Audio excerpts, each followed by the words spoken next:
Just ஒரே நாளில் short ஃபிலிமை shoot பண்ணி எடிட் பண்ணி அண்ட் டப்பிங்குமே கம்ப்ளீட் பண்ணி அப்லோட் பண்ணோம். ஆனால் அந்த வீடியோவுக்கு கிடைச்ச வியூஸ் வெறும் 300. டு பி ஃப்ராங்க், என் லைஃப்பில் 23 வருஷம் கழிச்சு தான் இந்த அவார்டே வாங்கினேன். இதெல்லாம் ஒரு ஷார்ட் ஃபிலிமானு என்கிட்ட கேட்ட எல்லாரும் அன்றைக்கி நான் போட்ட ஸ்டோரிக்கு லைக் போட்டாங்க.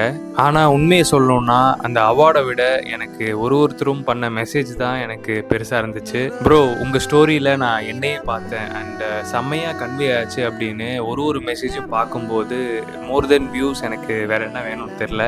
அண்ட் யாருன்னே தெரியாதவங்க மெசேஜ் பண்ணுவாங்க, கவலைப்படாதீங்க, நீங்கள் கண்டிப்பாக அச்சீவ் பண்ணிடுவீங்கன்னு ஒரு மெசேஜை பார்ப்பேன்.